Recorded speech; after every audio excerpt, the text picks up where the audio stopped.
Hello, ladies and gentlemen, this is a momentous occasion. A lot of stuff is going down right now. A lot of, what can I say? A lot of crisis. And you know what that means. It means that we are without a key member. And that's Jack. Jack's gone. He's done. So, yeah, I'm Doug. As you can tell from my voice, it has not changed whatsoever. And I'm here with Samantha. Hi, Doug. It's nice to see you. Hey, do you want to run away together and leave Jack to the winds? Of course. Yeah. What does that mean, leave someone to the winds? I think when it's windy, you put them in the winds. Okay. And they go with the winds. Ooh, I like that. Anyways, my name's Jack. Doug's gone. He's gone! No, he's just away for the weekend. We'll go into that later. Why? This is Comics Covered, though, for the week of March 18, 2019, episode 69, and that is not a funny number. It's not. Here on Comics Covered, we talk about comic books and the world around them, the comics industry, the comics movies, TV, games, sometimes. We'll also talk spoilers, and we'll warn you about them. I'm Jack. I am somewhat new to comics, but compared to my co-host today, not that new. Yeah, I'm a lot newer, but equally as obsessed. Oh, yes. Who are you? I'm Samantha. I guess we did already say your name. You already said who I am. I just kind of was an imposter, and well, what can you do? Samantha, it's good to have you here. Thank you. It's good to be here. That's like what people say on morning talk shows, isn't it? Yeah. Sorry, we should do that every single time. That'd be fun. I should ask Doug, oh, it's good for you to be here, Doug. Oh, I'm happy to be here, you know? Nonetheless, Samantha, I want to know how your week was. What happened this week? What's in your life? My week was stressful. I'm finishing up 2 classes that are a part of my master's in clinical psychology. Clinical psychology. Yes. Can we do a diagnosis of Doug when he gets back? I don't know if I can. It would be biased because I know him. Okay. Yeah. Can we do an informal one? We could do an informal one that wouldn't mean anything. Yeah. Well, we'll make him think it means something, right? Sure. Yeah, we could do that. Okay. We could do that. Because, there's a lot of diagnoses we could give to him. Dougnosis. Dougnosises. Dougnosi. Well, that sounds fun. Yeah, it was alright. It's always fun writing papers. Yeah. Isn't it? Isn't that It's the best, Huh. Who wouldn't love just, not having fun and just sitting at your computer for hours? It's great. That sounds great. It's great. How about you, Jack? How was your week? What did I do this week? I don't really do much. I actually just went to a fitness gym, and I tried to see if it was cheaper. Well, because I know it's cheaper than my one that I'm going to now, but it's a lot shittier, so I'm not gonna do it. Oh, okay. So yeah, that was exciting. That was my entire week. I was there. I camped out, and they fed me, actually, surprisingly. Pretty weird, actually. Very strange. I'd like to point out that the reason why I just teased them with why Doug wasn't here. I'm just going to tell them now. I feel like yeah. I don't really have anything else to. No, it's a good time to let them know. Yeah, it's valuable content. Yeah. Doug currently is at the comic convention C2E2 in Chicago. Sorry, I said that very fast.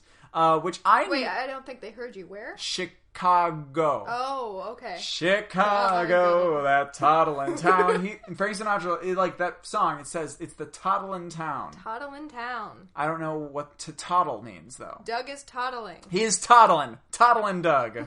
That should be his nickname now. Yeah, Toddlin Doug.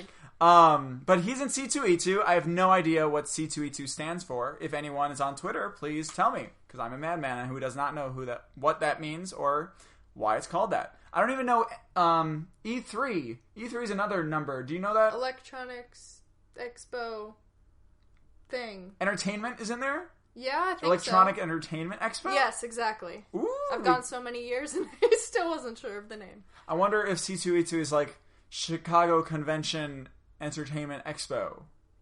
Maybe. Could be. Well, Doug is there right now doing some investigatory work for Comics Covered.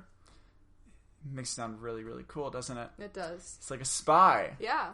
But I think he's wearing a disguise under whatever outfit he's he's wearing. Of course. You know, that's a detective investigator outfit. Yeah. I can understand that. Like, yeah. maybe he has, like, a little question, like, mask that he puts over his face. Yes. That'd be pretty cool. Yes. Anyways, he's there. He's having fun.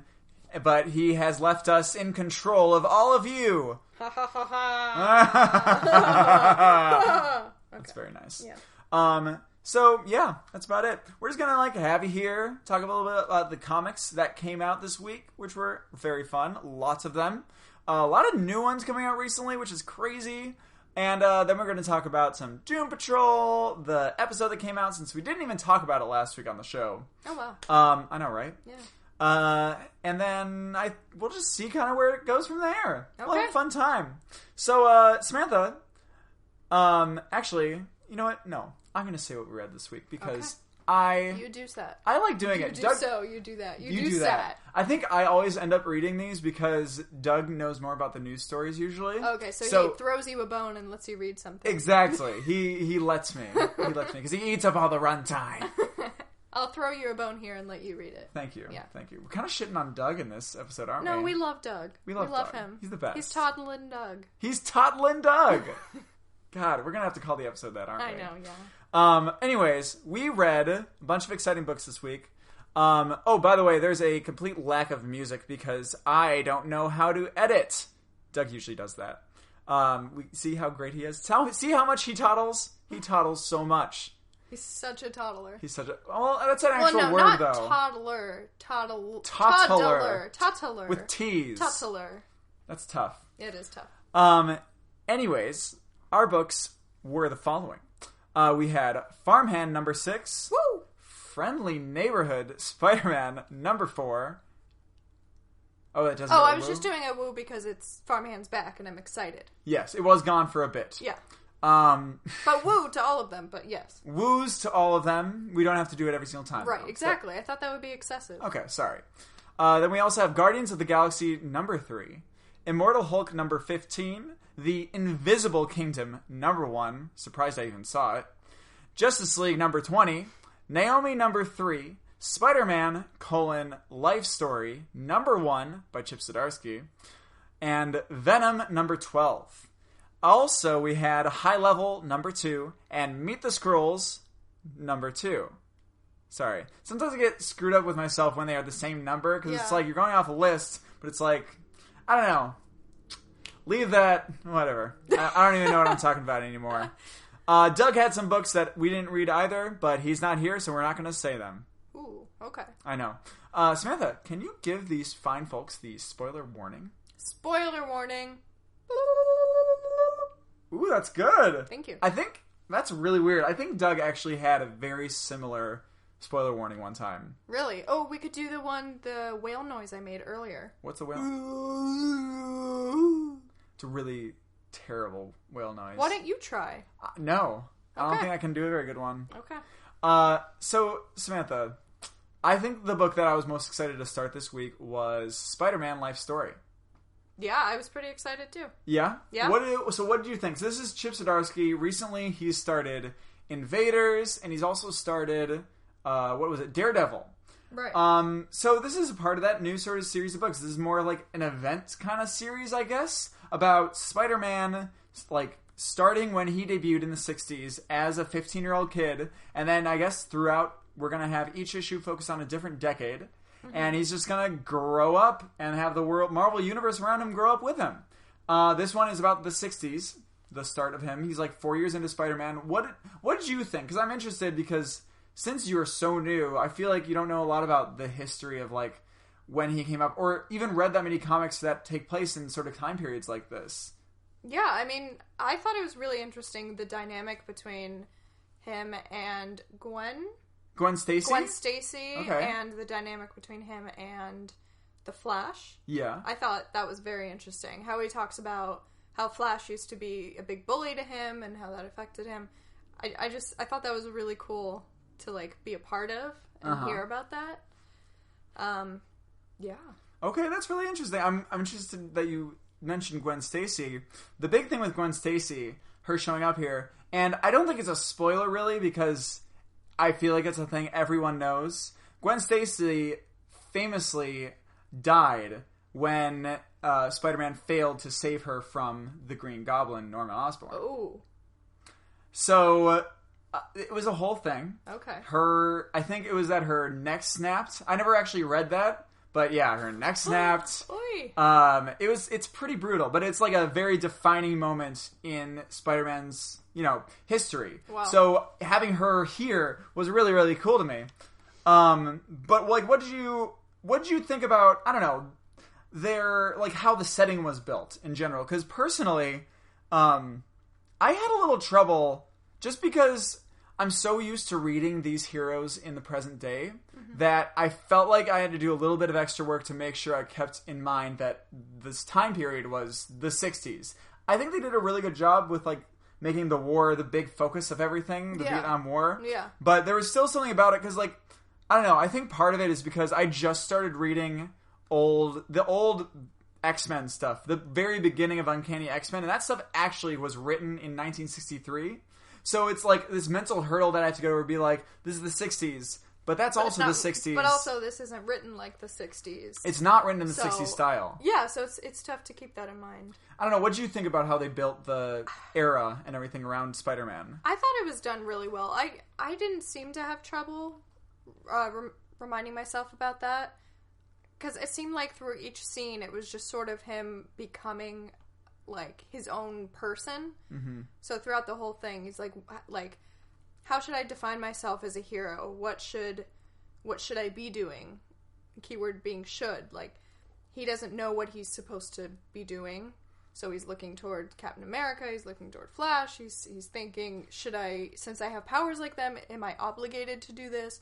And I think that's different than who he is in the more current stuff. Interesting. I think he's more confident and like he just knows what decisions he wants to make. And so you think they did a really good job at showing what Peter Parker is like only 4 years after becoming Spider-Man, like that's sort of more unsure of himself, definitely like, still like a kid in college actually. Yeah, I think they did a great job with that, and I love the art. The art was fantastic. I do like the art a lot. This is Mark Bagley doing the art. And who's the colorist? Mark Bagley is the penciler, and we have a separate inker, John Dell, and Frank Darmada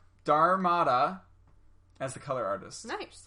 But I love the art style here. I wonder if we have the same artist for each one, because I did think it really worked for the style of everything. Like these establishing shots of like him in New York City with the old Times Square and everything. Right. But it would be interesting if they changed the art style per each decade. Yeah, I wonder. I haven't looked that up. Maybe I should just do that. I want to hear what you think, because I was a little taken aback by how Peter was interacting with Flash Thompson at first, like just giving him shit immediately. But that's why it sort of kept you in that moment of he's still a kid, because he's not able to fully control his emotions, and he sees this guy who brings out a feeling in him, and he just lets it out, rather than how he probably is currently, where he can control those emotions and control, who he is and his temper. So I think that was another moment that brought us back to, okay, he's still a kid, he's still figuring himself out. Yeah, interesting. Yeah, no, I was a little because it was out of the blue. It was definitely out of the blue and jarring, and you're like, whoa. I'm like, dude, chill your shit. Yeah. Like, God. But I mean, yeah, he was a bully to him, so I mean, it makes sense that he would do that. Okay, so, sorry, I just looked up. The art for number 2 is also Mark Bagley. Not sure if it's the same colorist, but I would assume if they're keeping someone. I don't know. Yeah, but they might change up the art. And who knows?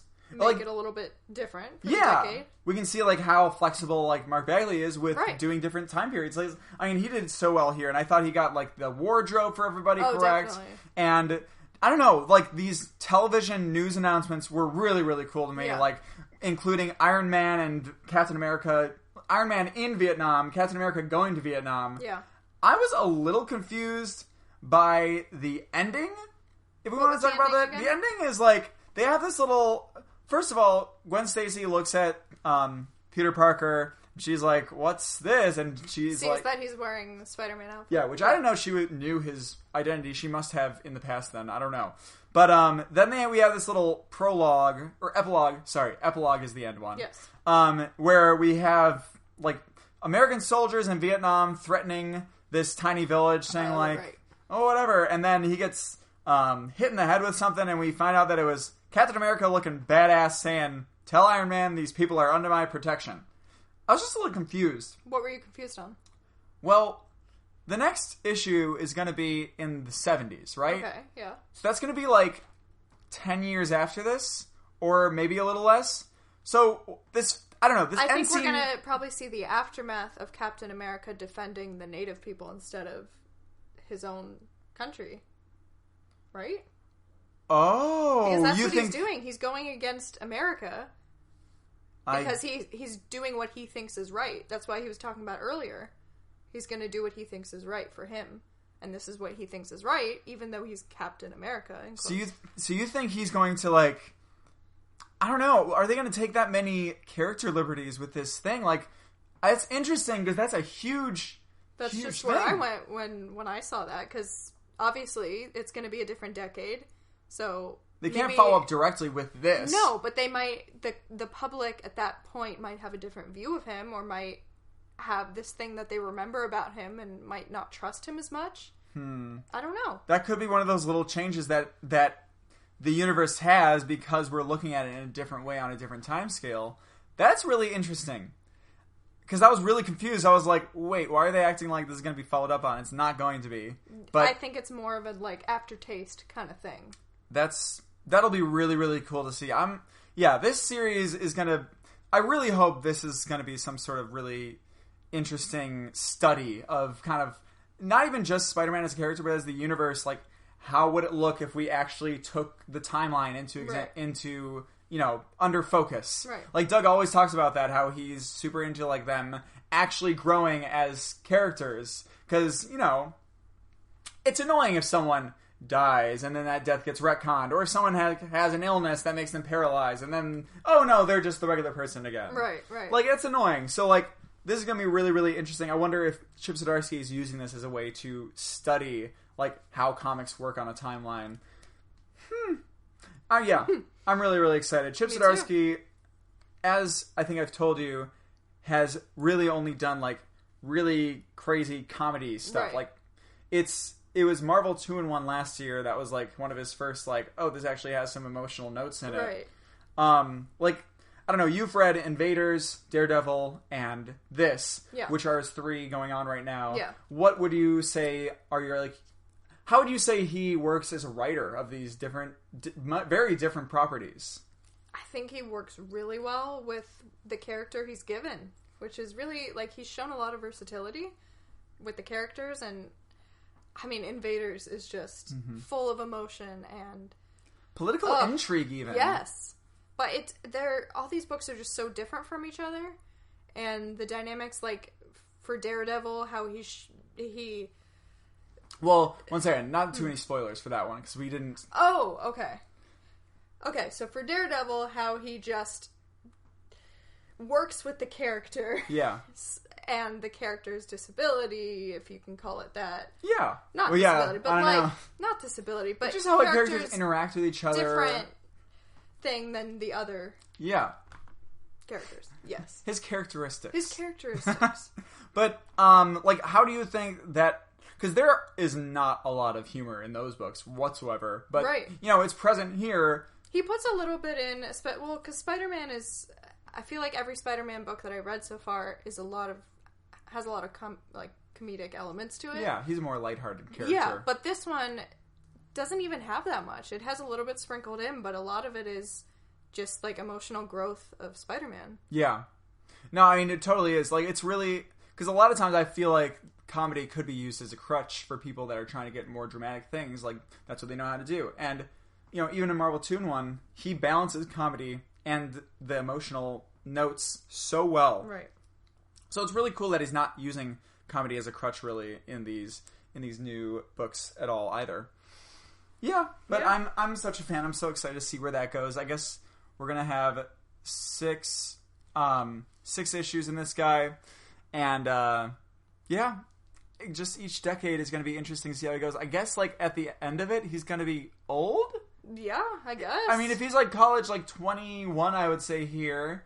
In the 2000s, which I believe is, like, one of the last ones, he's going to be, like, 50 years old, right? Yeah. 40. Yeah. 40 in 2000s. I think they're going to have 2010s. Wait. Sorry, I'm just going to count this. 1 is 60s, 2 is 70s, 3 is 80s, 4 is 90s, 5 is 2000s, 6 would be 2010s. So he's going to be like 60. Wow. Or he's going to be 50 by the time this is done. That'll be interesting. That'll be really cool. That's so fucking weird. That is really weird, but I'm excited. I'm so interested. Because it's a certain perspective we've never seen before. Yeah, I'm fascinated to see where this is going to go. Okay, cool. Do you want to move on into this other one that's newer, but is returning? We have Farmhand. Woo! Written and drawn by Mr. Rob Guillory. So this had 5 issues, and then we had a couple months break, and this is the first issue of the second arc. What did you think? And I don't know. What did you think? I love it. I love this family and this story and everything about it. The art. I love it so much. Why don't you set up the whole premise of this book in general and what we kind of... Well, we ended the last arc with... Well, what's the general premise of the general story overall? Oh, well, there's Grandfather Jenkins. Yeah. Jenkins, who founded this seed that he can help people to regain limbs and grow limbs. Yeah, to grow limbs and to grow to help them with health in general. Yeah. Right? Yeah. And but it sort of grows, instead of human parts, it grows as plant parts. Yeah, we started learning. One of the last things that we learned in the last one is that there were a bunch of people sitting in a train or bus station with little leaves coming out of their body parts. So you know something's going wrong. This isn't what Jenkins intended. Yeah. On happening. So obviously things are going wrong, and it is not good for the community. Yeah, and this lady that we now know is fucking evil, is the mayor of this town now, and she's the one that actually did the handiwork on this seed, apparently. Right. And Jenkins just kind of took the credit. Right.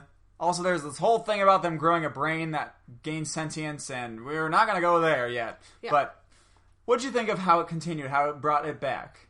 I mean, I really liked it. It started out with these two characters. Have we seen these two characters before? I'm not sure. I don't feel like the man I recognize. I think we've seen them around town. I feel like he's been against Jeremiah. Right. He didn't like what he was doing. He knew doing. him from a while back, and then he was against him. Yeah. But we start out with these two characters who talk about what's going on with the community, and that they're actually taking in the people who've been afflicted by this plant growth. Some sort of plant growth. Like, the people that were in the bus station, I personally thought that it was some sort of infection that was going to spread to the nation. That's what it is. They look really...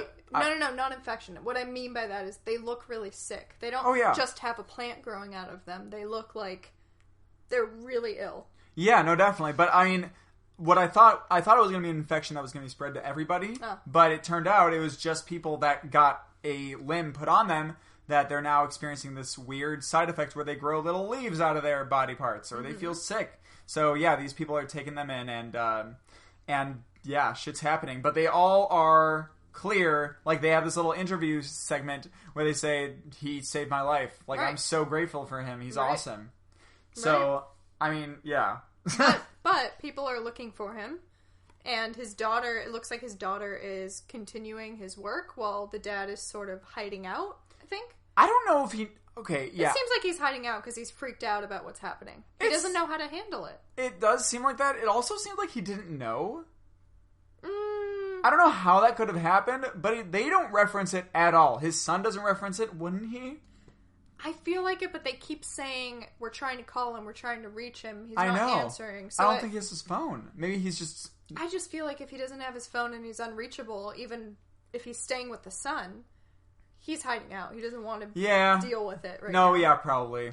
So yeah, his daughter is left to deal with all this random shit going on. They're like, where's your dad? Where's your dad? Do you remember what happened with the daughter in the last series? Yes. The mayor, yeah. Did she drug her? She drugged her, and it looks like, I think she replaced her somehow. Yeah, I think so too. Because we saw her drug her, and they did something, and then it was just, they found her under a bridge somewhere. Right. So she did some evil shit to her. Yes. I mean, at the end, it turns out that she can, like, what is it? Can you turn here? She, like, shows up when she's on the phone. The mayor just shows up in front of the daughter. There is nowhere I can't see you. With this creepy better with age thing. And like, her nipples popping out. Yeah. Her nipples are popping out, aren't they? Yeah. Comics, right? But no. They're not. They're very evil nipples. Evil. We should call it evil nipples. Evil nipples. Doug's gonna hate me when he gets back. If he listens to this, I'll tell him not to listen to it. Okay, that's a good But then idea. he'll listen to it if I tell him not to. Right. Whatever. Maybe just say, please listen to it, listen to it. Listen to it. Come on, Doug. Gee willikers. But, yeah. At the end, so the dad, Mr. Farmer Jenkins, is off fishing with his son and his grandson. And do you recognize this character? Yeah, he is like a Russian spy, I believe. Okay, yeah, I forgot about this whole thing. I remember him, and I remember he's against Jenkins. Yeah. So he, like, tried to kill him or steal something or something? I don't remember, but I know that I remember in the last one he was pretending to befriend the grandson. Yeah. So now they're following up with it that they're best friends. I think he calls them BFFs. Yeah. It's pretty great. Yeah. But they go off and they encounter a giant pig monster with green shit growing around it.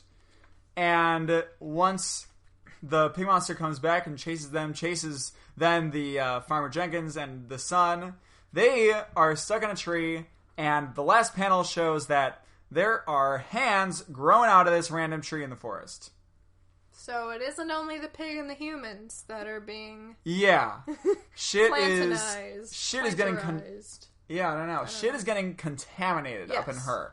Yes.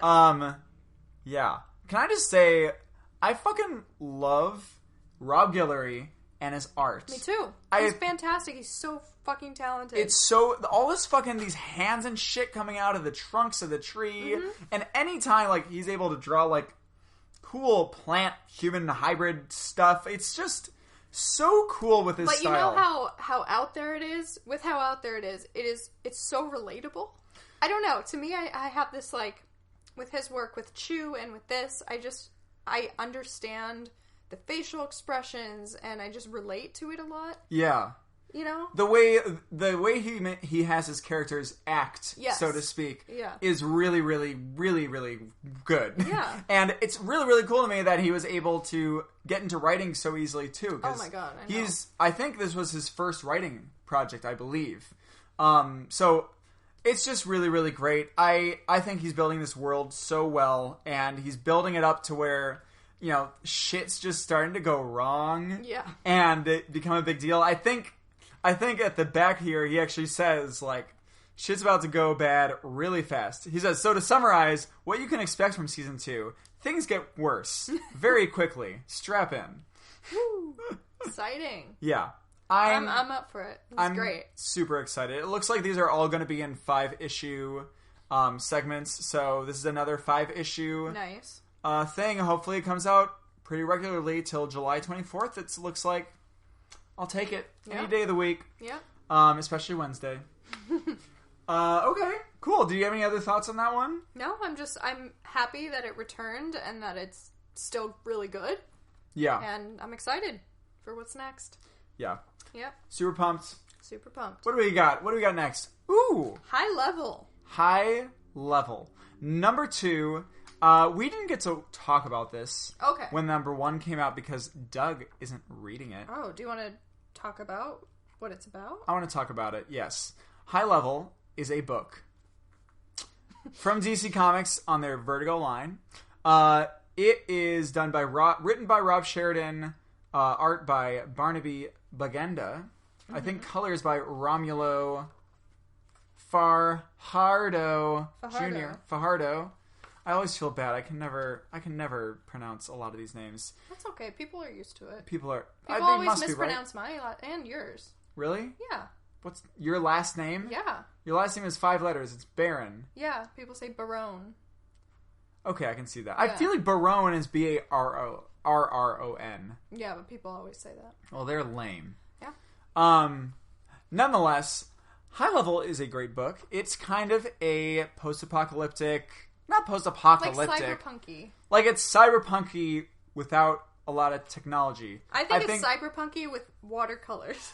It's cyberpunky with watercolors. Yes, that's how I would describe it. Cyberpunky with watercolors. It is beautiful. It's very, very pretty. It's about this world where it doesn't look like they have a lot of electricity anymore, so there's a bunch of like random shit that's not being used that's like normal. Like in this one I saw a Mega Mart in the background. Mm-hmm. Like it was like this grocery store that's like Walmart or whatever, but it's not being used. So like, I don't know, there's something about like electricity. I don't know if we've actually had that much knowledge about the history of this world at all yet, but they're making a big deal about this war going on, and our main character, 13, has been hired in this issue, to bring a child from her hometown to High Level, the city where people go to who are rich and successful, and some people say it's a really happy place, some people say it's a shitty place.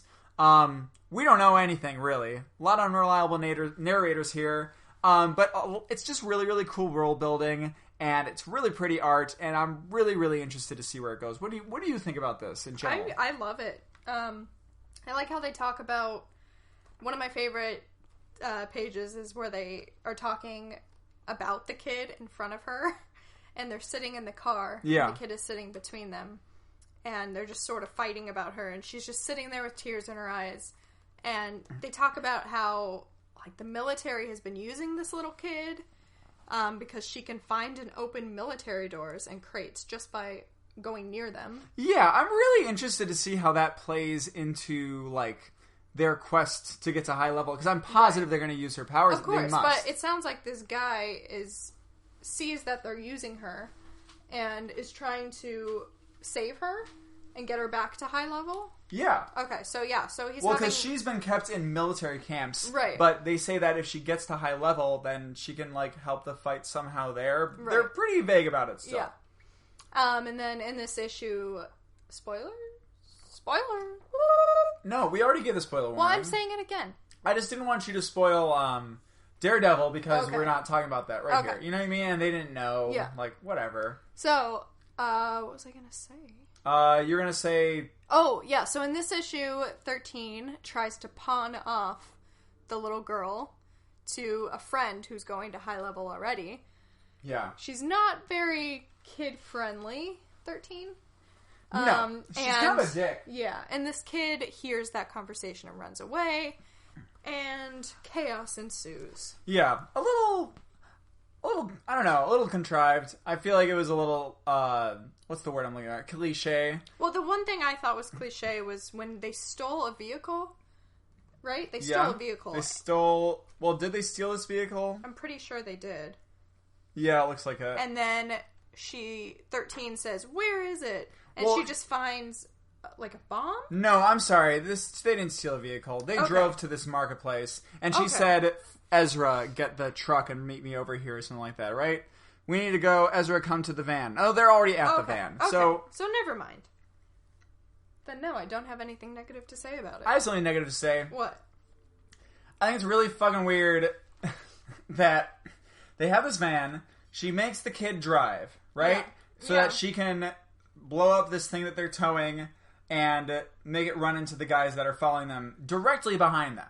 Right. So that happens. They have this big explosion, and then, like, immediately after, the kid who's driving is like, "Dude, I need help. I don't know how to drive this thing," and there's something coming up, like a big hole. So 13 goes up to the driver's seat. She doesn't get there in time. They crash into the hole, and then they're like, "So what do we do now?" And 13's like, "We walk."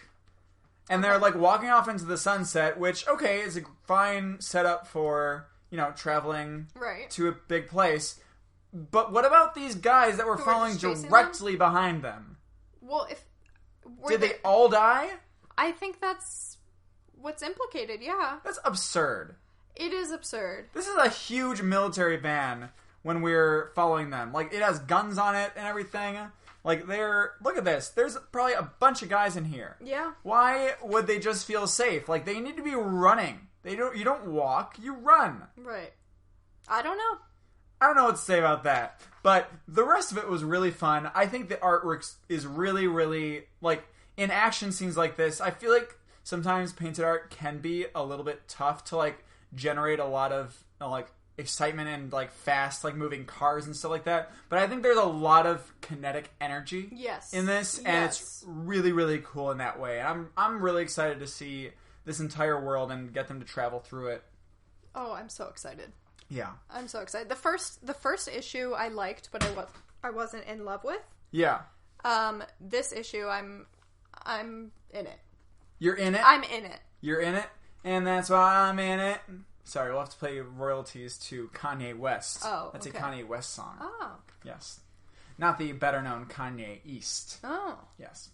So, Samantha. Yes. We have another new book that came out. It's called Invisible Kingdom. This one I like more than High Level, if we're comparing new books. Okay, cool. Yeah. What do you think about this? This is written by G. Willow Wilson, art by Christian Ward, who we all liked, Doug, you and I, on Black Bolt. You read that, right? Yeah. I thought so. I was just making sure. Yeah. What do you think about this?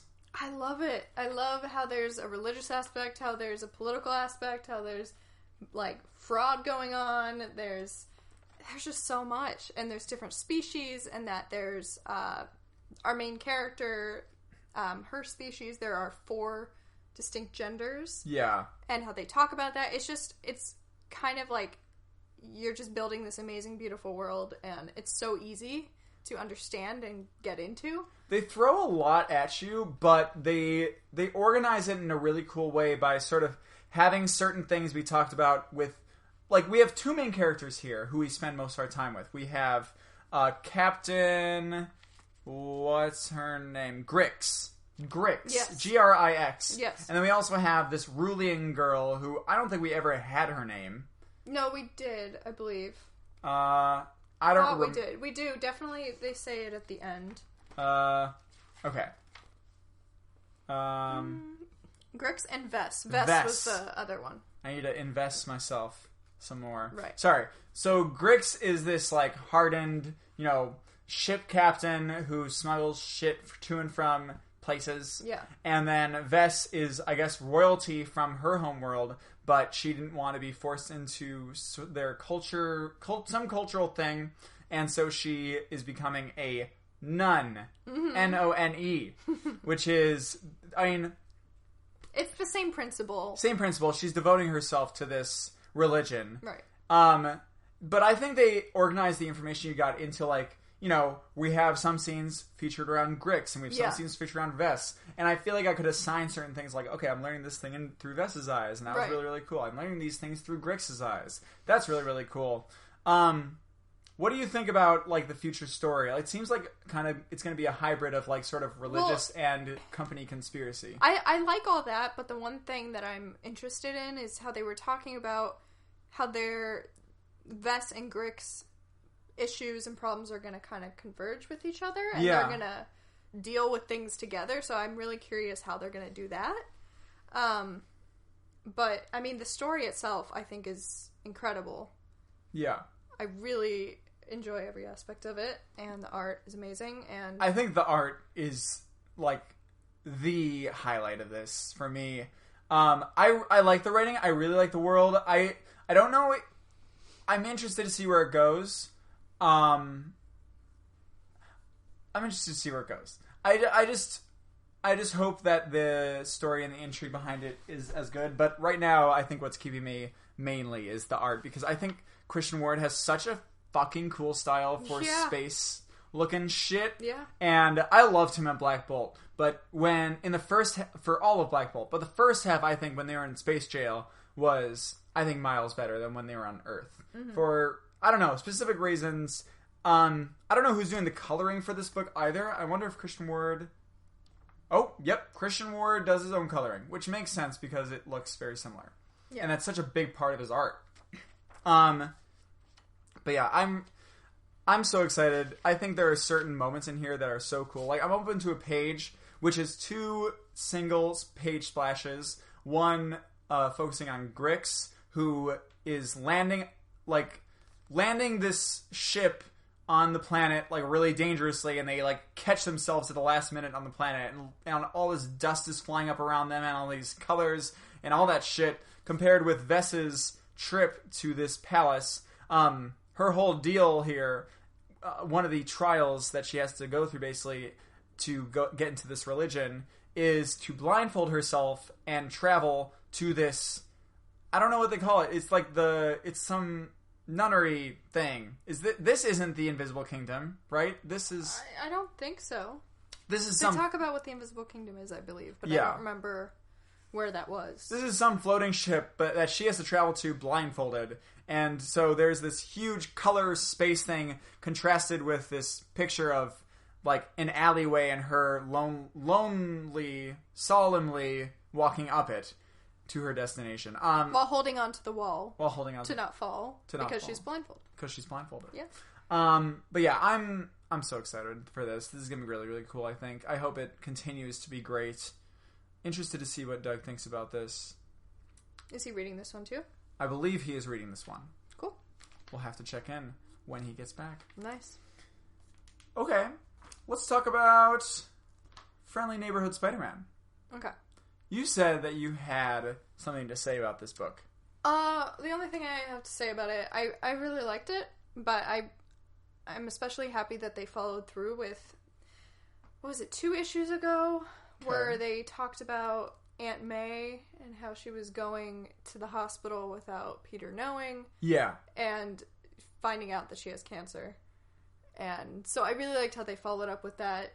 You kind of had this whole thing going with Peter, and then it just the action sort of just stopped. And it's like this emotional moment frozen in time where everything doesn't matter anymore because your loved one just told you they have a deadly disease. Yeah. Yeah. Kind of puts a damper on situations, I guess. Yeah. No, but yeah, I mean, you didn't think they're going to follow up on that?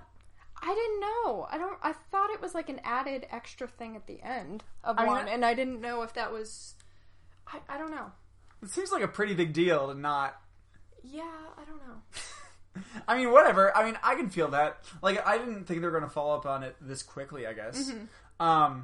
But I think this book is really, really cool. I think I mean, now it's Spider-Man Life Story. I don't know which one I like better. I guess we need more of that one. That one's not really. Yeah. I don't think of that as a Spider-Man story as much. I don't know why. It is, but it's different. The focus is different. It's a very different focus. It's not about, like, saving people or staying alive or anything. It's about his growth as a character. Right. So Friendly Neighborhood Spider-Man, written by Tom Taylor, artist Juan Cabal. I just noticed that they have a finisher on pages 18 to 20. It says finisher.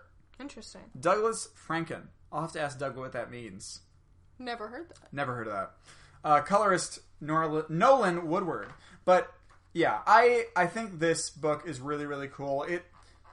It's just so nice, and there's little moments that are just so well put together. Like, there's this 2-page splash where Spider-Man is avoiding bullets. That was my favorite part of this. I have it open right now. Yeah. There are like a couple pictures of like the bad guy shooting and Spider-Man like thinking like dodge the bullet, keep moving, and him flipping through the panels, blam, blam, blam, and clunk going around each one.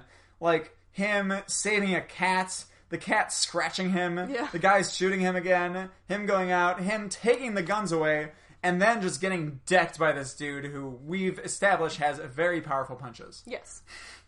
One thing I was interested by in here was that the rumor, his neighbor, and who is apparently a superhero, just stopped his hand. Yeah. If she was that strong to put him down, why didn't she just do that? I couldn't tell you. You know what I mean? I feel like she could have helped him before that. Yeah. And I don't know why she didn't. Yeah. I don't know why she kind of just sat back and let him get punched. A little confusing. Yeah. But, hey, you know what? He didn't die. And maybe she was thinking, I better toughen him up a little bit. Yeah. He was already shot, though. Whatever. I love this book. I'm so excited for it. I'm not reading Amazing Spider-Man, but I'm getting my Spider-Man fix from this a lot. I don't know. Do you have any other thoughts about this? Well, did we know earlier that Fisk was involved in this whole thing, like this whole main story about this with the two kids and the daughter? I mean, yeah, no, I don't think so. It looks like the Underyork leader guy said, yo, we have a deal, you need to, do this. And Fisk was like, after Spider-Man said, we are also grateful to the mayor for stepping up for this city. So it makes, Fisk's need to make him go instead of giving him the kids. So it looks like they have a rapport with each other somehow. And the end makes you think that he's going to come back with a vengeance, the Underyork guy. But at least for now, it kind of got solved. I don't know, do you feel like, I don't know, like it was solved too quickly? No? They'll come back to it. They'll come back to it, right? Yeah. They probably will. That was just a run-in. They'll come back to it. Yeah. I'm really excited. I hope we use more rumor. I really love Johnny Storm in this. I was telling Doug for a recent episode that I think it's so cool in a universe where a lot of superheroes are geniuses and everything. Johnny Storm's kind of a doofus and a dumb guy. Yeah. And he is characterized as that. Like in the last issue, he had a moment where Peter Parker's low-level enemy roommate, who's secretly a low-level enemy or whatever, villain. Yeah. Johnny Storm is like, oh, hey, I'm just here with Peter. And then the friend is like, wait, you're not here for me? And Johnny's like, no, I'm not. Wait, what? Am I supposed to be? Yeah. Yeah. I think it's really cool to have a character like that that's a dumb superhero. He's not dumb He's per just se. ditzy. He's ditzy. Yeah. He's ditzy. Yeah, People don't use that word anymore. No. Ditzy. I don't. What can you do? But yeah, this book continues to be great. Tom Taylor, I have to read more. I want to read Injustice, which was his big thing at DC. You know the video game? Yeah? Yeah. He wrote a huge comic story based off of the universe that they build in Injustice, and it's apparently really, really great. Doug keeps telling me that it's a fun time. Nice. All right, so yeah, that was Friendly Neighborhood Spider-Man. Still great, still fun. So Samantha, I want to finish off talking a little bit about our nice little TV show on the DC Universe streaming service, The Doom Patrol. Yeah. We didn't talk about this last week because I don't think Doug had watched it yet. But I just want to make it known that last week's Doom Patrol episode was not something that impressed me very much. I thought it was pretty dull, actually. I don't know why. It seemed like they were trying really hard, and it wasn't paying off. Yeah, I don't know. There's just something off about, how it was done or something. I don't know. I just really wasn't enthused. I thought this episode stepped it up a lot in terms of that. And, I agree. And kind of brought it to the same playing field that it's been at. Yeah. We learned a bit more about Niles Calder, which was really cool. I thought the whole setup of... So what ends up happening is they get... Jane learns about Niles Calder's old group, the Doom Patrol, which I never noticed that they didn't use that name at all. I didn't notice in the that show yet, either. but I guess they haven't. But so she and what is it? Is it Elasta Woman? Is that her name in this? Whatever. Rita Farr,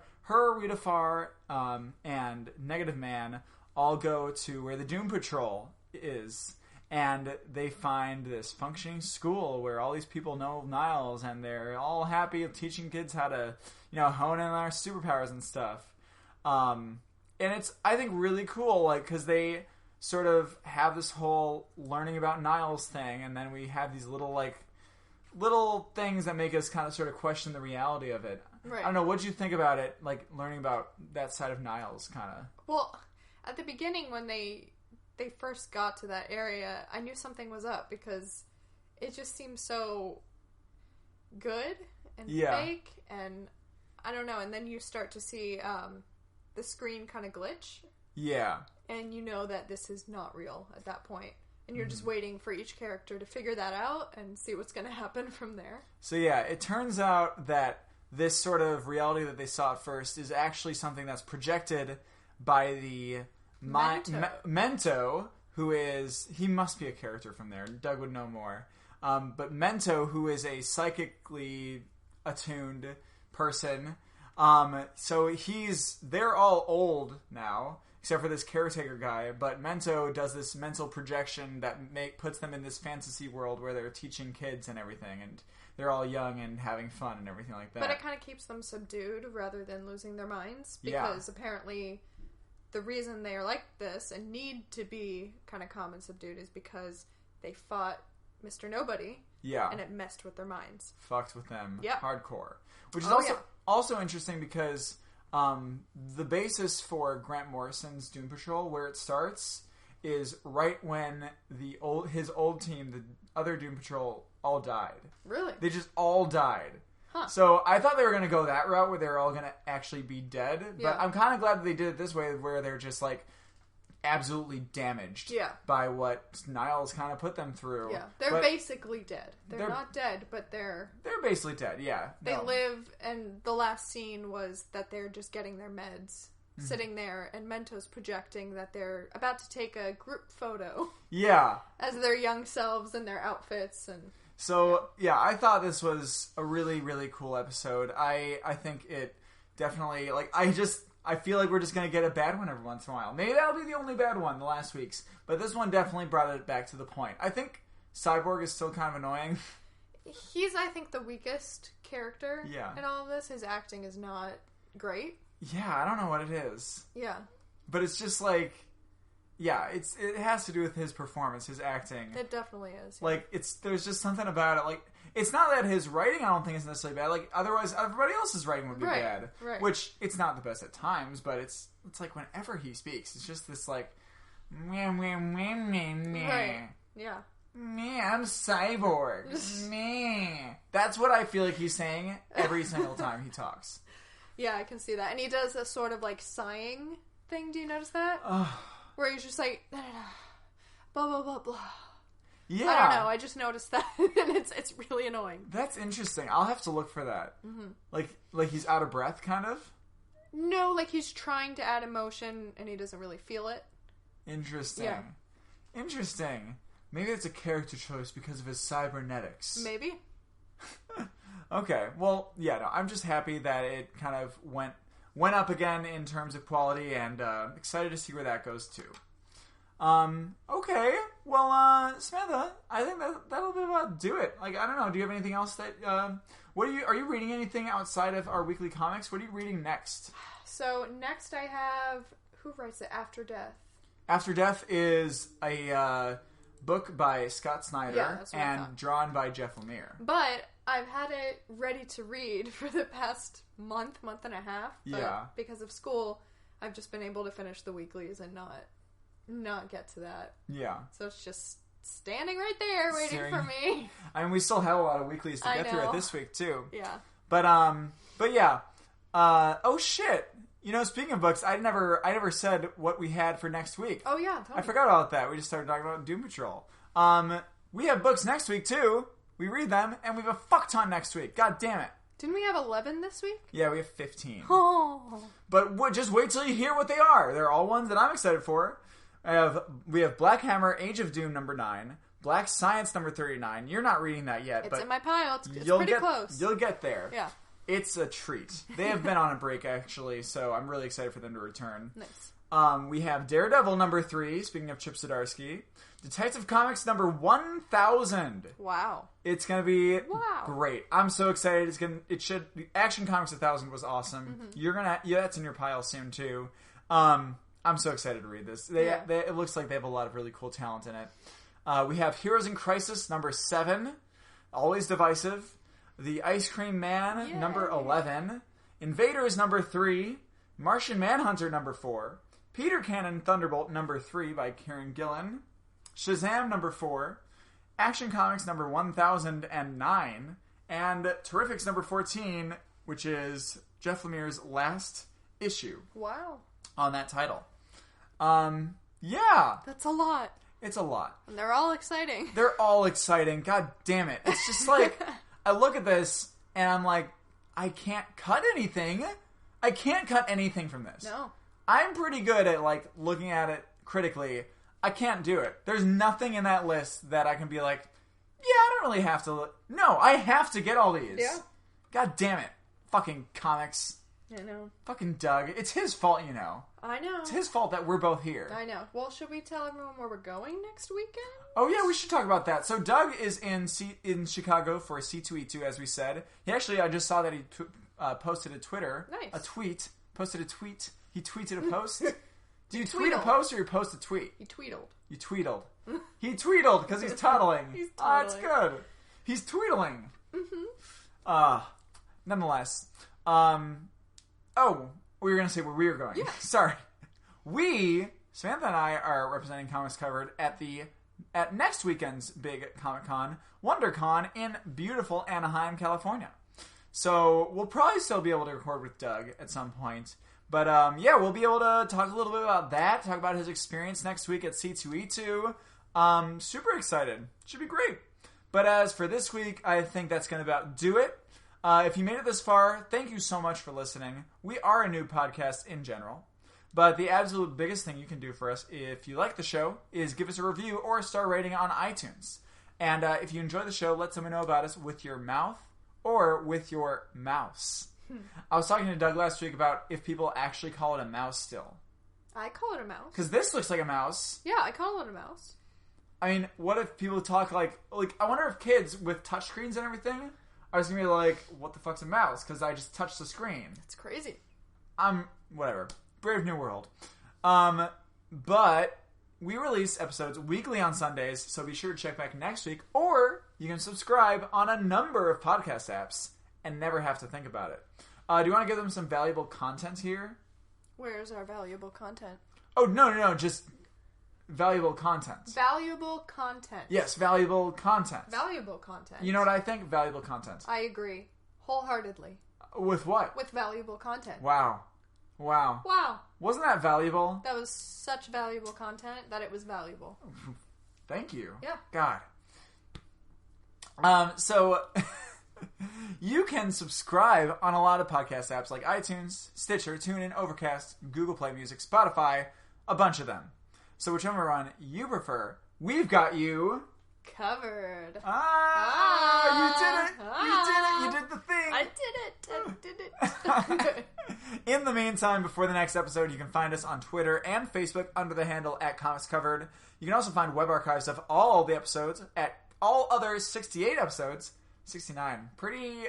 Not a funny number, but a pretty good, a very high serious number. Very serious number. We will not tolerate chuckles. No. This is not a joking podcast. No. We're serious. We're very serious about our 69th episode. So, you can find us at those handles. It's pretty great. You can find all our web archives at comicscovered at .libsyn.com. And on our YouTube channel. We have video versions on Facebook as well.